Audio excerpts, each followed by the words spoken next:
আজিৰ উপস্থিত সংবাদ মাধ্যমৰ সকল উপস্থিত আমাৰ দেৱলৰ কমিটিৰ সদস্যবৃন্দ দলৈকে ধৰি এইবেলি অম্বুবাচী মহাযুগৰ আমাৰ মন্দিৰ কৰ্তৃপক্ষৰ তৰফৰ পৰা অম্বুবাচী মহাযুগ পৰিচালনা কমিটিৰ ফালৰ পৰা কিছু ব্যৱস্থা গ্ৰহণ কৰিছে যাতে আমি এই মহাযুগ সুকলমে পৰিচালনা কৰিব পাৰোঁ। এই উদ্দেশ্য হাতত ৰাখি আমি কিছু ব্যৱস্থা গ্ৰহণ কৰিছোঁ। আপোনালোকক প্ৰচাৰ মাধ্যমৰ যোগেৰে এইখিনি আমি জনাবলৈ আজি সংবাদ আমি আয়োজন কৰিছোঁ। অহা ইংৰাজী 22 তাৰিখে এইবেলি আমাৰ অম্বুবাচী মহাযুগৰ প্ৰবৃত্তি হ'ব। 22 জুন তাৰিখে দুপৰীয়া 2:56 প্ৰবৃত্তি হ'ব আৰু তাৰ লগে লগে আমাৰ দেৱীৰ দুৱাৰ বন্ধ হ'ব। আমাৰ পৰম্পৰা অনুযায়ী 3 দিনলৈকে মন্দিৰৰ দুৱাৰ বন্ধ থাকে। 23 তাৰিখ বন্ধ থাকিব, 24 তাৰিখ, 25 তাৰিখ। 26 তাৰিখে ৰাতিপুৱাই আমাৰ নিত্য পূজা, দেৱী স্নান পৰ্ব আদি সমাপন হোৱাৰ পিছত দেৱীৰ দুৱাৰ তীৰ্থযাত্ৰীৰ কাৰণে আমি মুকলি কৰি দিম। উক্ত দিনা অৰ্থাৎ 26 তাৰিখ আৰু 27 তাৰিখে অকল জেনেৰেল লাইন অৰ্থাৎ সৰ্বসাধাৰণ যাত্ৰীহে দৰ্শন কৰিব পাৰিব। কোনো ধৰণৰ ভিআইপি দৰ্শনৰ ব্যৱস্থা নাথাকিব। অকল সৰ্বসাধাৰণ ৰাইজে শাৰী পাতি দৰ্শন কৰাৰ ব্যৱস্থা থাকিব।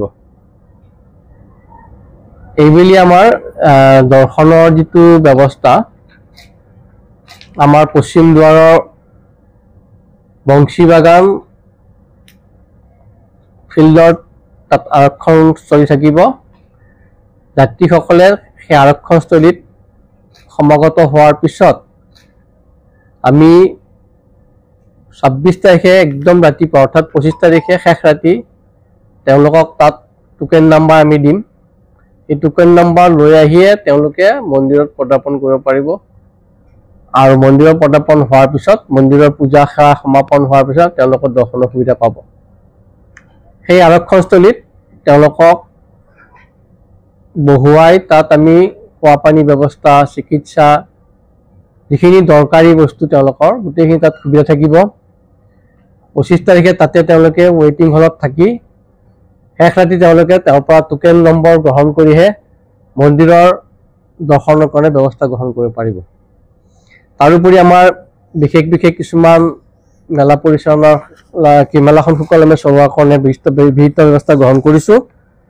আমাৰ এখেতো আছে, তেখেতে কিছু আমাক বক্তব্য দাঙি ধৰিব। নমস্কাৰ গ্ৰহণ কৰিব।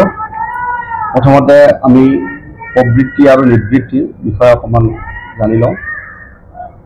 মৃগশিৰা নক্ষত্ৰৰ চতুৰ্থ চৰণ শেষ হোৱাৰ পিছত আদ্ৰা নক্ষত্ৰৰ প্ৰথম চৰণত যেতিয়া ভৰি দিয়ে তেতিয়া এই পৃথিৱী ঋতুমতী হয় আৰু তাকেই অম্বুবাচী মহাযুগ বোলা যায়।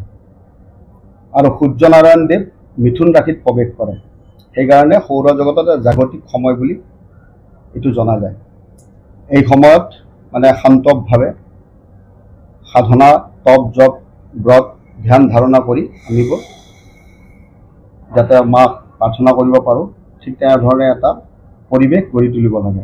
আৰু তাৰ কাৰণে এইবাৰ বিশেষকৈ আমি অম্বুবাচী মহাযুগটো খুব যাতে শান্তিপ্ৰিয় বাতাবৰণেৰে পাৰ কৰিব পাৰোঁ, তাৰ বাবে বিশেষ ব্যৱস্থাও লোৱা গৈছে। আপোনালোকে দেখিছে যোৱা কেইবাবছৰো আমাৰ সমদল ওলাই নতুবা বাদ্যযন্ত্ৰৰ দ্বাৰাই এটা অপ্ৰীতিকৰ ব্যৱস্থালৈ যোৱা পৰিলক্ষিত হৈছে। যিহেতুকে ইয়াতে যেতিয়া অশান্তি এটা পৰিৱেশ হ'ব, নিশ্চয় যিবিলাক সাধনা কৰে, যিবিলাকে মনৰ পৰা মা ভগৱতীক প্ৰে কৰে, তেওঁলোকৰ নিশ্চয়কৈ অসুবিধা হয়।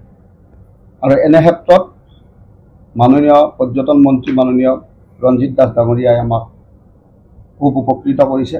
যেতিয়া আমি তেখেতক জনালোঁ অম্বুবাচী মহাযুগৰ বিষয়ে, তেতিয়া তেওঁ পজিটিভলি এই কথাষাৰ ল'লে আৰু তেওঁ ক'লে যে যিহেতুকে মাৰ এনেকুৱাকৈ এটা ইমান ডাঙৰ এটা মহাযুগ, যিহেতুকে পৰম্পৰা অনুযায়ী চলিব লাগে, গতিকে তেওঁ বহু পজিটিভ কথাখিনি ল'লে আৰু তেওঁ প্ৰেছ বিজ্ঞপ্তি দি তেওঁ জনাই দিলে।